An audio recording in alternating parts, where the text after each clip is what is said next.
लड़ाई केवल खत्म नहीं हुई है, उस समय तक चांद की लड़ाई जारी है। आज यहाँ पर आकर रुकी है। एक बहुत चालाक पार्टी से पाला। पार्लियामेंट में ये लोग जो पहले संविधान बदलने की बात कर रहे थे, पार्लियामेंट में राष्ट्रपति के अभिभाषण के समय उस समय क्या कह रहे हैं कि हम ही संविधान के सबसे बड़े चैंपियन हैं, हम ही लोकतंत्र के सबसे बड़े चैंपियन हैं। तो बड़े चालाक लोग, चित्त भी मेरा पट भी मेरा।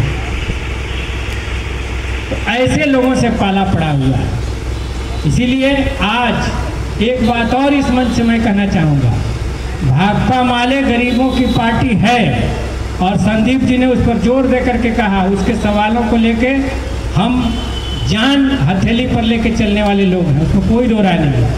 लेकिन मैं कहना चाहता हूँ मध्य वर्ग से, किसानों से, आम नागरिकों से मैं कहना चाहता हूँ कि जिस वजह से चांद साहब, कमला बाबू हमारे क्षेत्र के मध्यवर्गीय लोग पार्टी से जुड़े, तो केवल उनके अंदर हमदर्दी का भाव नहीं था, वो अपनी लड़ाई भी लड़ रहे थे। और आज जहाँ पर चीज़ें पहुँची हुई हैं, ये जो मिडिल क्लास है, जो बेहतर समाज का सपना देखता है, इसकी भी ज़रूरत है भाकपा माले जैसी पार्टी की। आज जब देश में तमाम प्राकृतिक संसाधनों को कुछ मुट्ठी भर लोगों के हाथ में दे देने की कोशिश चल रही है, तमाम संस्थानों को बर्बाद कर देने की कोशिश चल रही है, और एक ऐसे समय में जब हमारी जो सभ्यता और संस्कृति, पर्व और त्यौहार, धर्म, ये सब कुछ को विकृत कर देने की कोशिश चल रही है, तो उस समय सवाल केवल रोटी दाल का नहीं है। सवाल ये है कि ऐसा समाज हम बनाएं जिसमें बढ़िया से रह सकें। पंजाब से रिपोर्ट आ रही है कि जो भी पढ़ा लिखा अच्छा लड़का है, तेज तर्रार, वो सब विदेश भाग रहा है। तो सब मेट्रो क्या क्या सुविधा तो दे दिए, लेकिन अगर रहने लायक समाज में माहौल नहीं रहेगा तो कैसे यह देश बचेगा।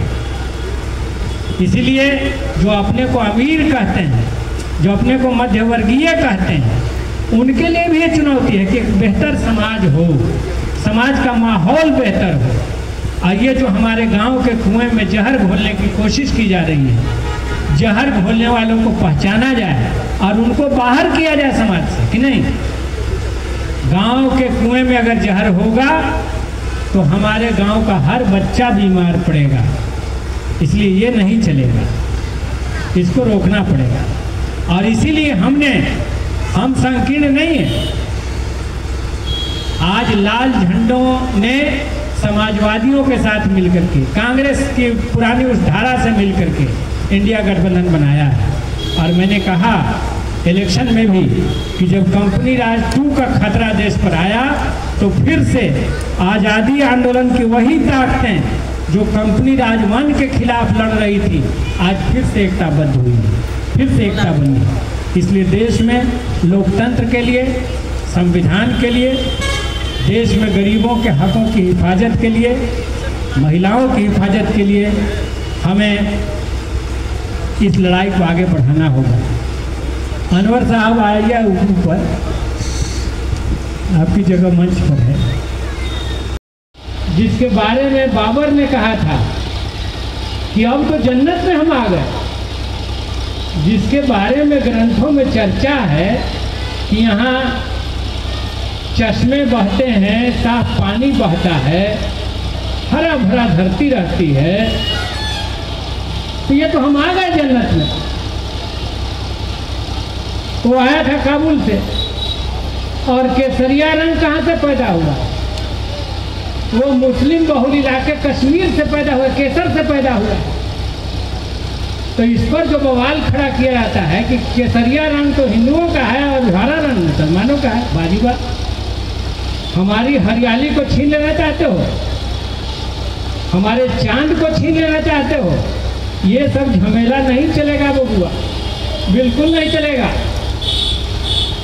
इस देश में जो गंगा जमनी तहजीब है और हर का जो योगदान है, उस योगदान को कोई खत्म नहीं करेगा। और जो कुछ लोग फड़फड़ा रहे हैं ये वर्तमान का ही नहीं, ये केवल राजनीतिक नुकसान नहीं कर रहे हैं, जो इस देश ने सदियों से बहुत कुछ बुना है, बनाया है, गढ़ा है, नए नए सामाजिक सिद्धांत गढ़े हैं, प्रेम और भाईचारा। मैं भारतीय सभ्यता संस्कृति पर भी सोच रहा था। आज गोवर्धन पूजा है और कई जगह कार्यक्रम था, उसी में गया था, तो एक बात पूरी धारा में मिलती है, वो है प्रेम और भाईचारा, जिसे बढ़ा करके वसुधैव कुटुंबकम किया गया। तो ये क्या है? ये बात अगर खत्म हो जाए तो किसी भी धर्म का मतलब क्या है?